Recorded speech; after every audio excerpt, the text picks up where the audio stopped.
The Houthis once again attacked Israel. Israel acted to stop them. At 2:30 a.m. today, air raid sirens wailed across central Israel. Iran's terror proxy in Yemen, the Houthis, fired 2 ballistic missiles. I was one of millions of young and old people who ran to a shelter. Israel's air defense intercepted the threat, but falling debris destroyed a school. Israel struck Yemen less than an hour after the missile alert. Israel disabled all 3 Houthis ports used to import the Iranian missile they fired at us. In fact, Israel's jets were already on the way to take out Houthi terror targets. Why? Just days ago, the Houthis already attacked us with a ballistic missile and a terror drone. Days ago, the Houthis also attacked a US Navy international shipping.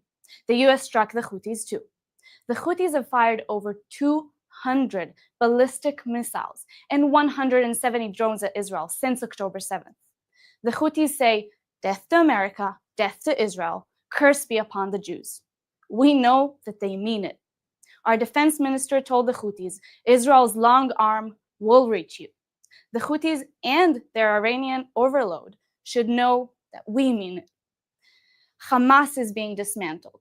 Hezbollah's leadership was pulverized. Iran's air defenses were destroyed.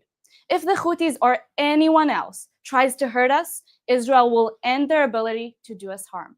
The whole world will be safer as a result. You can thank us later. In other news, Human Rights Watch is lying to reframe Hamas's genocidal October 7th war as a genocide of Gazans. Human Rights Watch claim Israel is blocking water, but most Gazan water is, in fact, from inside Gaza. Well, that's absurd. Here's what you need to know.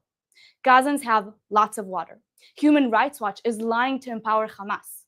Over 90% of water in the Gaza Strip comes from inside the Gaza Strip. Israel only ever supplied less than 10%.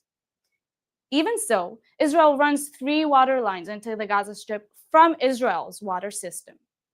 Hamas attacked water pipelines and electric lines running from Israel into the Strip.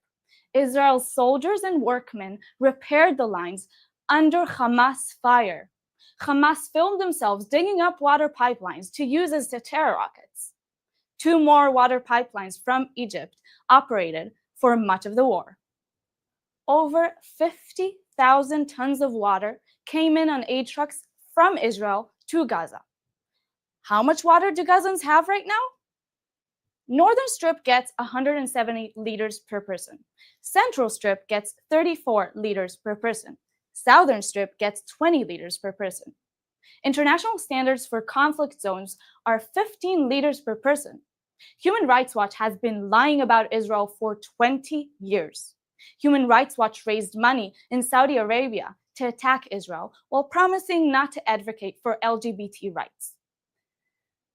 Human Rights Watch was disowned by its founder for anti-Israel bias and ignoring real human rights violators. Human Rights Watch is not about human rights for Israel or Gaza. Now, let's take some questions from our audience watching live on social media. Thank you, Maya. Our first question is from Instagram. Media is reporting that part of the Houthi ballistic missile is what destroyed the school last night. How can that be? That's a great question. While the military is still investigating what exactly hit the school, but yes, there's always a chance of shrapnel or even a failure of air defense. Every attack is an attempt to murder Israel's people, whether they're at school, in bed, or even just walking down the street. That's why Israel is and always has been acting to counter these attacks that we've been under on 7 fronts by Iran and its terror partners, just like the Houthis in Yemen. Our next question comes from Twitter. There are lots of reports about a hostage deal. What can you tell us about this? Well, we're all hopeful for good news, and Israel's minister have said that a deal could be close, but a lot of the reports are from Hamas, and we should be very mindful of their cruel psychological warfare directed at us all. One Hamas report did mention that the desire to be sent to Qatar or Turkey That's very telling. Qatar and Turkey host Hamas leaders while working with NATO and the West. Please tell your leaders to pressure Qatar and Turkey to release our hostages from Hamas captivity. Our next question comes from Talia on Instagram. How could Human Rights Watch claim Israel is blocking water in Gaza and committing genocide? Don't they know we can look up these numbers? It's a great question. Listen, unfortunately, they're appealing to people who already don't like Israel, and they want to believe the libels. Human Rights Watch and human rights groups before them have been lying about the Jewish state for decades now, while carrying water for Hamas and other murderers. The tragedy is that they've emptied terms like genocide of any meaning, and this is a term we should all understand the burden of and not take lightly. Not only do they strengthen the brutal terror regimes like Hamas, which murder people in Israel and in Gaza, but they also make it so much harder for victims of the world's worst human rights violators to get any justice whatsoever.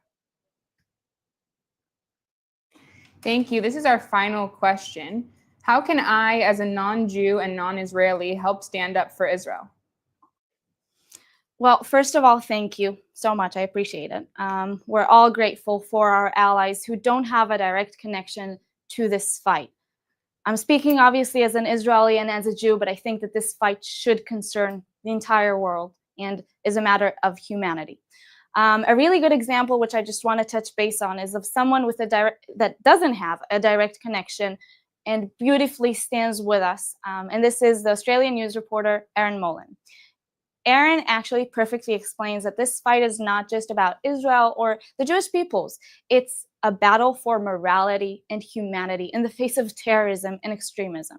So just like Erin, I urge all of you and all of our allies to be loud members of the silent majority who side with us, and to please stand up and be proud that you're on the right side of history. So that is all we have time for today. Thank you so much for watching. And please remember, there are less than 2 weeks left to make your end of year gift. A generous donor, and I'm very excited to pronounce this, a generous donor is matching every donation up to $180,000. This way, you double your impact. So please support the Israeli Citizen Spokesperson's office and help us to combat the misinformation, empower allies, and ensure Israel's story and the Jewish people's story is heard loud and clear around the world. Don't miss this chance, because every dollar counts twice. Click the link in our bios and make your contribution. Thank you for tuning in. We'll be back on Sunday at 3 p.m. Israel time, 8 a.m. EST. Thanks for watching. Drop a comment below. Don't forget to like, share, and hit subscribe to stay updated with our latest content. Until next time, stay informed and inspired. This is Dejobnik signing off.